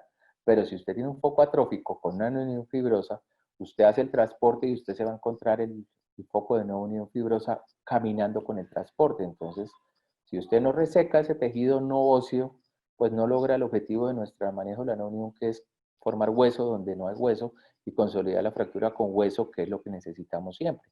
Entonces, si usted tiene un tejido ya fibroso estructurado en la no unión, ese tejido usted lo puede caminar, lo puede transportar y usted va a tener lo mismo al final en el sitio de llegada. Entonces, si usted va a hacer un transporte sobre un clavo y el clavo es lo suficientemente largo, o usted tiene una fijación adecuada y si le faltan 3 centímetros, usted reseca el foco, desplaza un poco la fractura, corre un poquito el clavo aproximal y hace el transporte sobre el clavo, que eso perfectamente es viable, pero ese transporte sobre el clavo es cuando usted quiere conservar la posición, tiene una buena posición y el defecto es mayor a 3, 4 centímetros, eso funciona muy bien, pero usted tiene que resecar el sitio de llegada y quitar todo ese tejido fibroso, si no va a tener problemas después en la no unión. Tenemos varias preguntas sobre la utilización de los injertos. Uno es cuándo utilizar plasma rico en plaquetas. Dos, cuándo utilizar cristal bioactivo. Tres, cuándo estimular la consolidación con ondas de choque después de que se ha mejorado la estabilidad se han corregido los factores de estabilidad de la osteosíntesis. Cuándo utilizar ondas de choque, plasma rico en plaquetas, cristal bioactivo, pero injertos vascularizados. Todo eso sería, el injerto vascularizado es otra charla de manejo diferente, con un abordaje diferente. El plasma rico en plaquetas en un paciente con un retardo de consolidación no ha mostrado también una efectividad real, eso ya se habló también en otra charla. Y el cristal bioactivo, si yo puedo poner a lo injerto con aspirado de médula ósea o revuelto en volumen con autoinjerto, yo pienso que no usaría cristal bioactivo porque yo podría hacer una osteoconducción con algo de osteoformadores. El cristal bioactivo yo, por ejemplo, solo lo uso en temas de infecciones, en defectos cavitarios y en pacientes donde yo sospecho una infección subaguda, ahí lo podría poner. Pero a mí me ha ido muy bien con autoinjerto, con aspirados de médula ósea y aumentando volumen con matriz. En algunas ocasiones le pongo la proteína morfogénica para ayudarle a la osteoinducción, pero no he usado en las que no son infectadas para nada el cristal bioactivo porque hay otras herramientas que son inclusive un poco más económicas ya que el cristal bioactivo. La otra pregunta de las ondas de choque o de ultrasonido, eso va en los retardos de consolidación. Ya en las no uniones, yo creo que usted a una fibrosis le pone ondas de choque o les pone cualquier otro tipo de estímulo y no va a haber reacción porque ya son unos tejidos fibroblásticos no óseos. Entonces ahí sería algo diferente. Yo creo que no están indicadas ahí, sino en los retardos de consolidación hipertróficos o en otro tipo de cosas, pero asociados a la estabilización del foco. Entonces, lo que dice la literatura es que no es significativamente importante el uso de esas técnicas. Lo más importante es si usted tiene una no unión atrófica, usted ya tiene un problema de una pseudoarticulación atrófica sin formación ósea y sin respuesta en ese foco. Eso es un tejido, un problema grande. No es para ondas de choque, no es para plasma rico en plaquetas, eso no creo que funcione muy bien en esas pseudoartrosis como las no uniones atróficas. Sí, aclaremos que estamos hablando específicamente de no uniones. No uniones quiere decir que ya no tenemos posibilidad de respuesta del organismo y que el proceso de consolidación ya se ha detenido, ¿no? Entonces, Exacto, ellos es un están poquito hablando más de difícil. retardos de consolidación, eso es otro cuento. Esto ya es un tema más delicado y más de manejo más radical. Tenemos otras preguntas con respecto a si cambia el enfoque de manejo, si la fractura originalmente fue una fractura abierta o una fractura cerrada, o si la no unión aumenta porque se hizo una reducción abierta en una fractura que era cerrada. Todas esas influyen. Si tú tienes una fractura cerrada segmentaria o una fractura abierta con exposición ósea y una desperiodización, o un paciente polifracturado, todas esas son factores sumatorios de riesgo para que ese paciente tenga que tener un seguimiento adecuado, más estrecho, y se pueda tratar durante el retardo de consolidación o se pueda ayudar con la dinamización o con los injertos antes de que ocurra la no unión. Pero cuando ya llegamos a la no unión, ya es un paciente en el que realmente no importa tanto cuál fue la causa, porque como vimos, es un 1% de las fracturas. Todas las fracturas, bien o mal tratadas, van a consolidar casi en un 99% en el fémur con un clavo. Entonces ese 1%, usted puede ir a buscar las causas que tuvo, pueden no encontrarlas, lo que les mostraba Yanudis y de todos, ellos pueden decir qué influye y qué no influye. Yanudis dice, solamente el uso de AINES prolongado tiene una relación significativa en su estudio en el año 2000. Entonces, buscar la causa como tal de la no unión atrófica creo que ya no es importante. Cuando usted ya le llega al paciente no unión atrófica, piense que todas las causas y ninguna de las causas pudieron influir, pero usted ya tiene un reto en el que no hay ninguna ayuda biológica de ese foco. Su foco de fractura es un tejido inerte de una no unión y es un paciente muy limitado donde usted tiene un segmento sin respuesta biológica. Entonces, usted tiene que mejorar el aporte, tiene que mejorar la estabilidad, tiene que mejorar el tejido óseo, tiene que mejorar la circulación endóstica porque la perióstica no la va a mejorar usted, tiene que mejorar la estabilidad y tiene que estar seguro que en su procedimiento de resección usted no empeora el acortamiento, porque lo que uno ve es pacientes que les tratan las no uniones, consolidan y llegan con 3, 4 centímetros de acortamiento para que les hagamos después el transporte óseo a los 2 años, porque el tipo lleva con un zapato, con una suela de 3 centímetros que no puede ni usar la bota ni trabajar, porque consolidó la no unión, pero quedó con un acortamiento no funcional. Entonces, no todas las no uniones son de manejo con cambio de clavo o placa. El fijador externo es una herramienta muy útil para transporte en los acortamientos de los pacientes y no hay que ser tan permisivo. Ya se aumentó a 2 centímetros lo tolerable en acortamientos funcionales. Yo pensaría que un paciente de 30 años o 25 años, que sea un obrero de construcción, que haga trabajo pesado, con 2 centímetros o 3 centímetros de acortamiento, en menos de 5 años va a tener problemas de columna, va a tener dolores en otras articulaciones y va a ser un paciente que nunca se va a sentir a gusto con el tratamiento dado a su fractura. Bien, aquí tenemos una pregunta muy interesante del doctor José Ignacio Martínez, básicamente que habla del paciente que quedó perfectamente operado. Dice, ¿cómo tratar una no unión atrófica que no tiene infección, que tiene un enclavijamiento endomedular fresado, con bloqueo distal estático, dinámico, con longitud y diámetro del clavo adecuado, o sea, el que quedó perfecto? ¿Es necesario utilizar un injerto vascularizado o cambiar el clavo y volver a arrimar? ¿O qué hacer en ese caso cuando no encontramos cuál es la causa de que no consolide? En esos casos, lo que está descrito y lo que yo he visto en estos años es que usted tiene un clavo de buen diámetro, un clavo bien colocado, unos bloqueos adecuados y falló la respuesta biológica.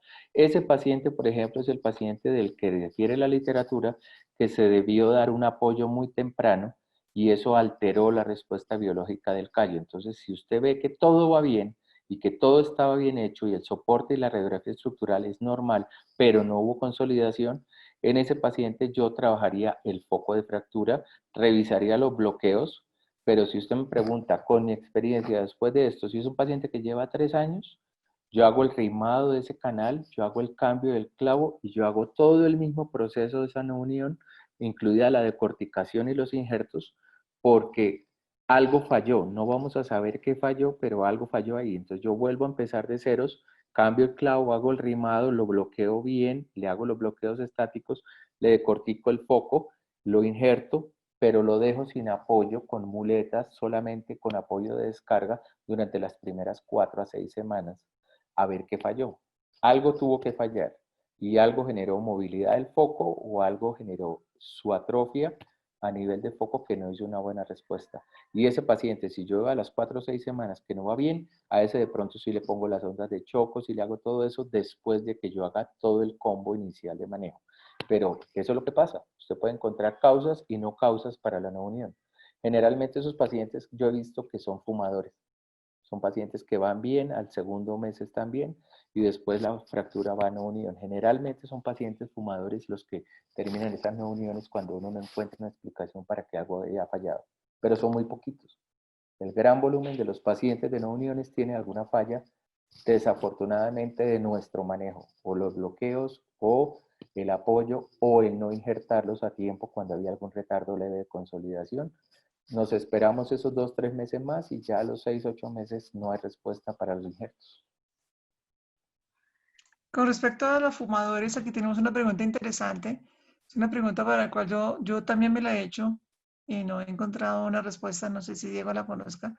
Si hay alguna diferencia entre fumar tabaco o fumar marihuana, que como frita el cerebro, pero no sabemos si ayuda a la no consolidación. Entonces el doctor Suárez nos pregunta si hay diferencia entre fumar tabaco o marihuana para no consolidación de las fracturas.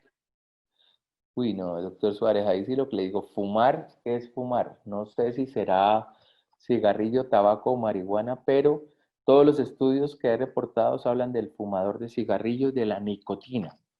Entonces el tabaco llega a nicotina, la marihuana no creo que lleve nicotina, entonces no sabría decirle si el fumar marihuana de o no pseudoartrosis, pero lo que está asociado es el fumar cigarrillos con nicotina y el uso de nicotina inclusive en parches. Pacientes que usan parches de nicotina para no fumar, eso nosotros no lo tenemos en cuenta. Y son pacientes con cargas altas de nicotina y de esos componentes que también pueden influir. Eso creo que lo estaban evaluando porque hay pacientes que le dicen a uno que no fuman, pero se ponen su parche de nicotina hace 2 años y siguen con la ansiedad del fumador y siguen cubiertos con dosis altas de nicotina. Entonces, lo que se ha asociado a fumadores es el cigarrillo, yo creo que el tabaco cabe ahí, pero lo que sí tengo yo claro es que el paciente, cuando yo lo veo en la no unión, yo les pregunto, ¿usted fuma? Y me dicen sí. Mire, señor, usted no consolidó probablemente por su uso de cigarrillo. Nadie me lo dijo, doctor. Yo seguí fumando porque nadie me dijo que debía dejar de fumar cuando tuve la fractura. Y creo que yo a todos los pacientes fracturados les digo, si usted era fumador, hasta hoy es fumador porque usted necesita consolidar y ser fumador va a poder aumentar su riesgo de no unión de la fractura. Pero creo que no todos lo estamos haciendo. Con respecto al uso de los AINES, ¿cuánto tiempo se considera un uso prolongado de AINES para que sea un factor predisponente para una no unión? Pues yo uso los AINES 5 a 7 días durante la fase inicial y después los paso a analgésicos puros o incluso opioides si el dolor es fuerte, pero uno ve que hay pacientes que los ve uno a las 6, 8 semanas y todavía están tomando antiinflamatorios o han tomado durante esas 6, 8 semanas 2 o 3 ciclos de antiinflamatorios porque por dolor van al médico. Mecánicamente, generalmente los pacientes que tienen el pinzamiento anterior del clavo, cuando queda ese clavo apoyado en la cortical anterior, ellos empiezan su apoyo y el apoyo es doloroso.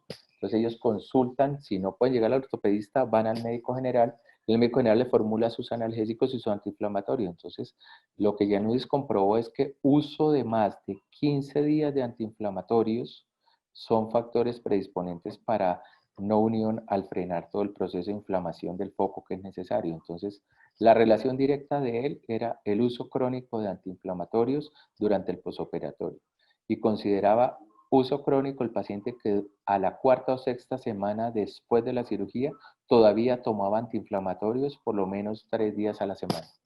Entonces sí está comprobado que esos antiinflamatorios en uso durante las fases iniciales, digamos 4 o 6 semanas, van a producir un retardo de consolidación o una no unión y tienen un efecto directo. Entonces los antiinflamatorios en fracturas solamente los días posteriores a la cirugía, yo creo que están indicados 5 a 7 días, y si después el dolor no es controlable con analgésicos, puede haber un pinzamiento del clavo anterior o puede haber algo que vaya mal o puede haber otra causa, pero a punta de antiinflamatorios no vamos a lograr controlar ese dolor que sería mecánico.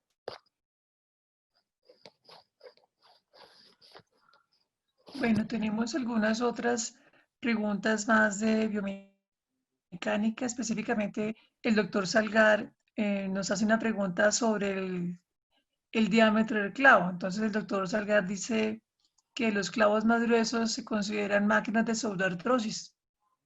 ¿Por qué estamos pregonando la utilización de clavos más gruesos? El doctor Salgar está otra vez combinando el manejo de la fractura aguda con el manejo de la no unión atrófica.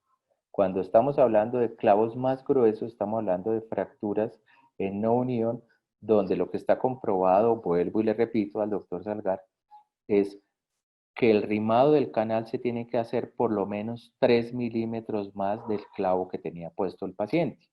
Entonces, si usted rima 3 milímetros, usted pone un clavo del mismo diámetro o angosto, usted no va a permitir la misma estabilidad a nivel del foco inicial que es necesaria para la migración o la osteoinducción de ese foco que usted está buscando con el rimado, con la decorticación, con la revascularización, con todo lo que uno trata de crear una nueva fractura a nivel del foco de la no unión. Ese sería como el enfoque, tratar de hacer sangrar y de poner hueso vital ahí a ese nivel.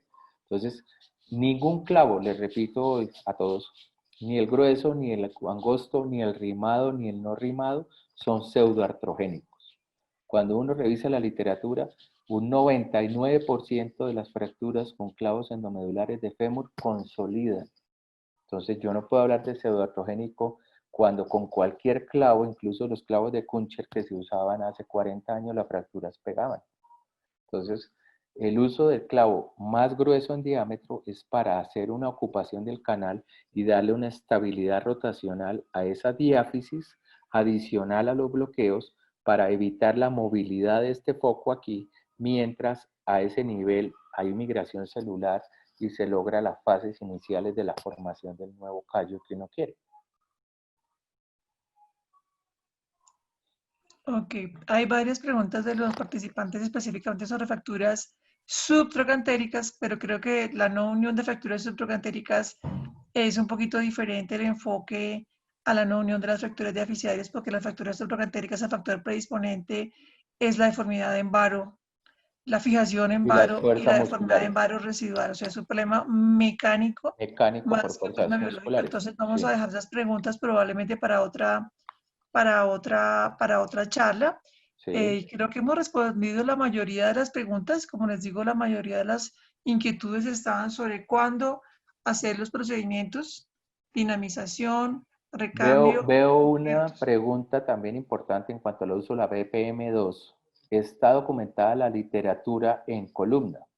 En las no uniones atróficas, yo por lo menos lo que he revisado y lo que he hablado con por lo menos Sura y las empresas en las que yo manejo esos pacientes, cuando usted tiene un paciente con mucha incapacidad, a una edad avanzada, una osteopenia severa o un defecto grande, está justificado aplicar dosis bajas de la BPM2 para hacer la osteoinducción. Claramente hay que tener cuidado ciertos factores, no usarlos en menores de edad, no usarlos en pacientes que tengan antecedentes de neoplasias. Hay ciertos criterios de evaluación, pero aquí lo podemos usar más libremente que en otros lados. La literatura soportada en evidencia, por lo menos que estamos trabajando en trauma, en la pseudoartrosis atrófica, yo estoy haciendo un estudio con esta BPM2 en ciertos pacientes, no se usan en el primer procedimiento. Se pone generalmente cuando uno hace un segundo injerto de la no unión porque la respuesta biológica es demasiado pobre o los tejidos perilesionales son muy fibrosos. Y en esos casos sí he visto que ayudan a la consolidación, incluso hacen callos hipertróficos, pero sí es cierto que la literatura no está muy clara en cuanto a que nos soporte en el uso de trauma la BPM2 para usarlo en todas las no uniones, pero sí es claro también que el uso indiscriminado en Colombia es un hecho. Estaban mucha gente usando BPM2 en trauma y eso no está soportado. Estamos hablando de la no unión, que es ya una enfermedad, es un hueso enfermo, por decirlo así, donde todo lo que usted tenga de herramientas para mejorar su inducción es bienvenido, pero que le digo, no es que a toda no unión atrófica se le pongan BPM2. Si usted hace una decorticación y hace un buen aporte de celularidad y usted hace un aporte suficiente de células con una aspirada médula ósea o con mezclas de esponjoso del paciente con matriz, usted tiene suficiente aporte de BPM2 que no tiene que ponerle nada diferente. Sí, tal vez debemos concluir que con respecto al uso de la proteína es para pseudoartrosis recalcitrantes. Recalcitrantes Sí. es para pacientes en los que hemos intentado todos los Y procedimientos nada funciona. y no hay más opción. No Sí. es la primera elección para pacientes que todavía tienen otras opciones. Opciones de manejo, exacto. Yo creo que ya hemos respondido a la mayoría de las preguntas. Hay muchas inquietudes pendientes, pero más específicas sobre temas, como les digo, fracturas subtrocantéricas, que tal vez es un enfoque un poquito diferente, y sobre si esto se puede extrapolar a fracturas de la tibia y el uso específico de clavos con antibiótico, que tal vez es un subtema, digámoslo así, de fracturas no unión en fracturas infectadas con osteomelitis. No es exactamente el tema del día No de es hoy, el de entonces hoy. tal vez tenemos que terminar en este momento. Entonces tal vez la conclusión de la charla excelente del doctor Carvajal es que hay que revisar todos los factores que pueden estar incidiendo. Primero, los factores del paciente, sus hábitos, el cigarrillo, la desnutrición, enfermedades de base, enfermedades como el hipotiroidismo, que a veces es causa de retrasos severos en la consolidación, utilización de medicamentos, el consumo de corticoides, de enfermedades inmunosupresoras, pueden disminuir la consolidación. Cosas que debemos investigar cuando estamos hablando de una no unión.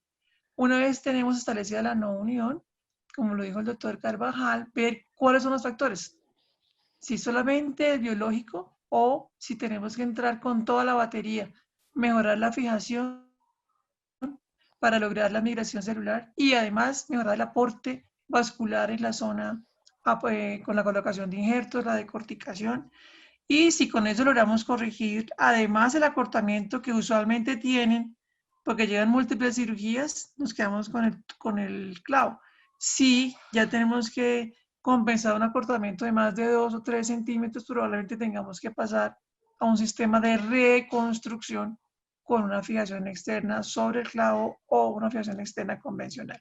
No sé si Diego tenga algo más para concluir. Que a veces no consideramos, Amparito, y es el pinzamiento en la cortical anterior del clavo.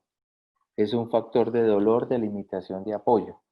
Y ese pinzamiento del clavo, cuando el clavo está sobre esa cortical anterior, produce mucha limitación funcional, mucho dolor y a veces solamente cuando se dinamiza distalmente el clavo logra posicionarse mejor dentro del canal, quita el dolor y permite la compresión. Entonces, esa sería una de las indicaciones de bloqueo, de dinamización distal. Cuando el foco es transverso o es un oblicuo corto y usted piensa dinamizar el clavo, quite los distales, permite la migración del clavo, le da apoyo y le mejora el dolor mecánico porque una de las causas de no unión de esos pacientes es que ese apoyo, ese clavo apoyado en la cortical va a ser distracción del foco. Entonces, cuando uno lo dinamiza, él como que se posiciona y cambia el ambiente biológico de ese fémur y le da mejor carga. Y otro tema para terminar es cuando uno tiene los pacientes con un clavo endomedular en una no unión, o sea, un retardo de consolidación llega a ser una no unión de pronto la mayoría de las veces porque no actuamos a tiempo. Entonces, si nosotros hacemos un seguimiento adecuado a esos pacientes, no nos imaginamos la formación del callo, sino que tratamos de ser bien concretos y evaluamos si sí hay una formación ósea adecuada o no. Dinamizamos o injertamos a tiempo, disminuimos la incidencia de esas no uniones. Entonces, esos pacientes que llegan a no unión dependen también de nuestros protocolos de seguimiento de los pacientes y de lograr tratarles todas esas causas previas, como tú decías. Tal vez lo más importante para no tener ese sufrimiento es evitar llegar a esto. Sí, Entonces, para no tener que estar sufriendo sobre que ahora qué hacemos es ir atentamente siguiendo las radiografías y la clínica del paciente. Paciente que está consolidando es un paciente que no tiene dolor, que él mismo quita sus ayudas externas, llega sin muletas y mueve. Paciente que no suelta las muletas, paciente que sigue con dolor, paciente que no mueve adecuadamente la rodilla, así las radiografías parece que todo va bien, como dice, todo se ve bien, todo se ve bien, el paciente sigue con dolor, hay que sospechar que algo no va bien, algo no está bien. y con respecto a eso, paciente que va bien, que al segundo mes uno lo ve tan bien que le hace quitar muletas, el paciente venía apoyando bien y llega a la consulta después refiriendo un aumento del dolor, que tuvo que volver a coger las muletas, que no está, que suspendió la terapia o que ya no la tolera y que uno ve que hay cambios en la masa muscular del muslo y el paciente está haciendo una atrofia por no apoyo, ese paciente está avisando que su fractura ya no va bien. Entonces hay que creerle a esos síntomas y al paciente que yendo bien va hacia atrás en la evolución hacia el segundo o tercer mes. Sobre todo la presencia de atrofia muscular, que retomen muletas y que no toleren la terapia por dolor en el foco, esas tres cosas son indicativos de que ese paciente va hacia una no unión si no se le hace algo más. Muy bien, muchas gracias, doctor Carvajal, por compartir su amplia experiencia con este tipo de problemas. Tuvimos una muy amplia participación, muchísimas preguntas, no solamente por la parte de preguntas, sino por el chat. Traté de resolverlas, agruparlas. Estoy aquí pimponeando entre los dos lados para ver cómo las agrupamos en las inquietudes más importantes, pero probablemente tengamos oportunidad de volver a repasar algunos de estos temas en los webinars que seguiremos programando para mantenerlos a todos en contacto durante estas épocas de difícil aislamiento, pero eso no quiere decir que no podamos seguir creciendo en conocimiento y en experiencia. Muchas gracias a todos, doctor Carvajal, muy amable. Muchas Gracias gracias para a todos. todos. Les estaremos comunicando cuándo es nuestro próximo webinar. Esperamos contar con tan amplia participación y tratar de responder la mayoría de las preguntas para que todos crezcamos en estos momentos. Muchas gracias a todos. Que estén muy bien. Muchas gracias, Amparito, y a la SCOD y a todos por su asistencia. Chao.